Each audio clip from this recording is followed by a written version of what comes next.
Assalamualaikum warahmatullahi wabarakatuh. Salam damai sejahtera untuk kita semua. Om Swastiastu, Namo Buddhaya, salam kebajikan. Luar negeri. Akhir kisah Asyong Salonga. Tempat tahanan Estrada dipindahkan ke luar kota Manila, simbol pemberdayaan Filipina. Mengabdi bangsa 30 tahun. Turun dari helikopter polisi di kawasan Rumah Sakit Militer Veterans Medical Center, Joseph Estrada masih sempat tersenyum seraya melambaikan tangan kepada para wartawan. Sebuah ambulans selalu membawa mantan Presiden Filipina itu ke ruang periksa presidensial suite. Istrinya Luisa Exercito Estrada tampak mendampingi, juga para pengacaranya dan sejumlah personel militer. Pagi itu, Sabtu pekan lalu, Estrada meninggalkan rumah tahanannya di Markas Besar Kepolisian Nasional Filipina, Camp Crame, Quezon City, Manila. Bekas bintang film laga itu menjalani pemeriksaan kesehatan sebelum dipindahkan ke tempat tahanan baru di Santa Rosa, Provinsi Laguna, sekitar 18 km di selatan Manila. Estrada dipindahkan ke Santa Rosa bersama putranya Josh Chingoy Ejercito atas permintaan Kepala Kepolisian Nasional Leandro Mendoza. Alasannya, Camp Crame sangat dekat dari San Juan, daerah basis pendukung Estrada. Mendoza khawatir akan serbuan massa pendukung Estrada. Soalnya, usai penangkapan sekitar 8.000 pendukung Estrada berkerumun di sekitar Camp Crame. Aksi mendukung Estrada makin menunjukkan gejala tak beres ketika puluhan ribu pengunjuk rasa memadati kawasan sekitar Camp Crame. Hingga Jumat pekan lalu, jumlah mereka sudah mencapai sekitar 150.000 orang. Bekas orang nomor 1 Filipina yang akrab dipanggil Erap ini ditahan sejak Rabu pekan lalu atas perintah pengadilan anti korupsi Sandigan Bayan. Ia dituduh melakukan tindak penjaraan ekonomi selama 31 bulan menjadi presiden yang berakibat kerugian negara sebesar 4 miliar peso, sekitar 82 juta US dollar. Estrada ditangkap setelah ribuan personel polisi berhasil membubarkan para pendukung setianya yang berjaga-jaga di sekitar rumahnya di kawasan pemukiman mewah Grand Hill, Manila. Pada hari yang sama, putra Estrada, Jose Chingoy Ejercito, juga diciduk polisi.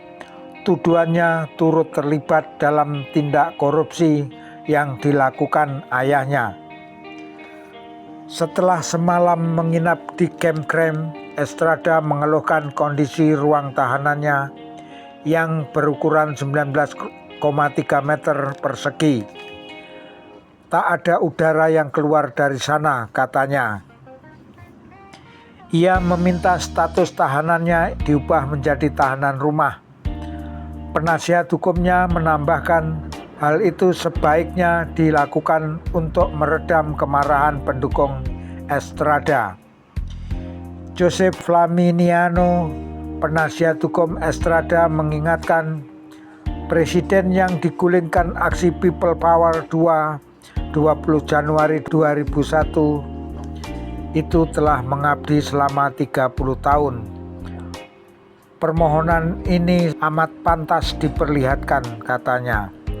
Namun Sandigan Bayan menolaknya.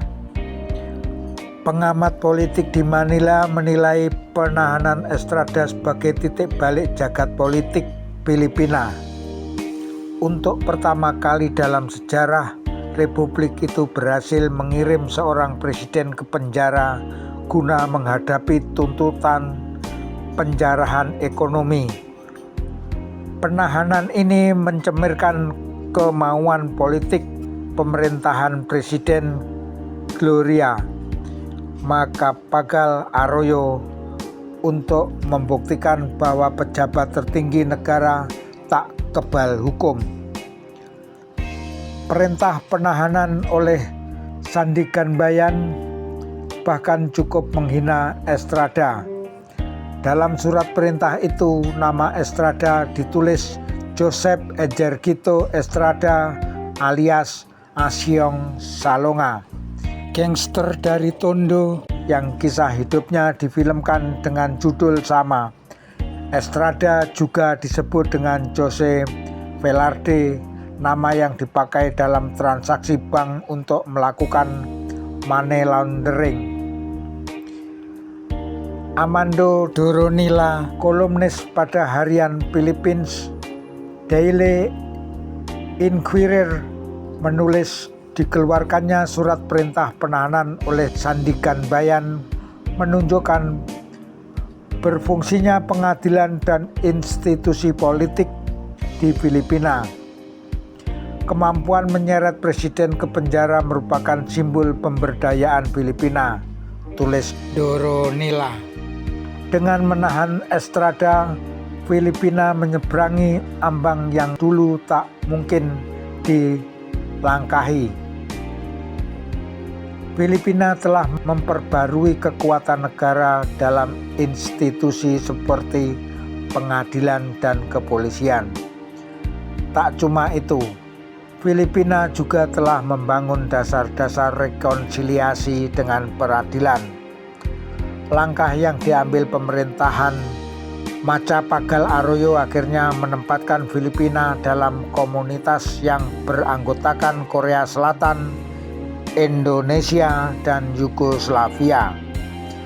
3 negara yang sedang dalam transisi menuju demokrasi ini telah melakukan pelurusan sejarah, yakni dengan menahan mantan presidennya setelah dinyatakan melakukan korupsi, pemberontakan, dan pengkhianatan.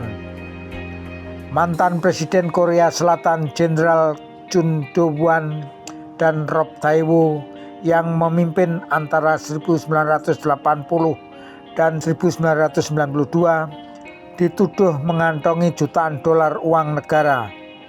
Mereka dituntut dengan tuduhan pemberontakan dan pengkhianatan karena terlibat kudeta pada tahun 1970 dan insiden pembantaian Kwangu pada tahun 1971.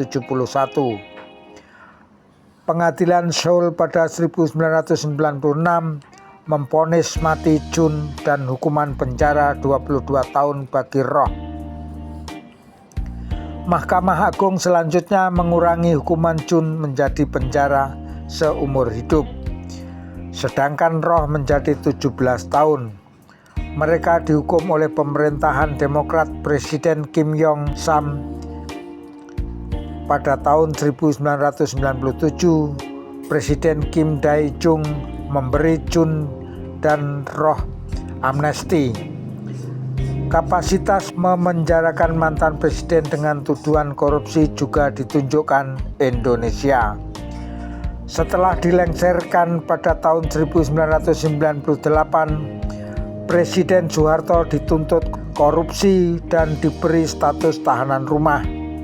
Terakhir pada April lalu, polisi menggerebek rumah mantan Presiden Yugoslavia Slobodan Milosevic.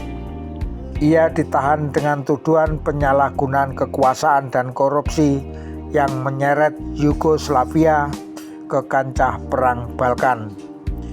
Willis Pinigi, Gatra, 5 Mei tahun 2001, halaman 82 dan halaman 83.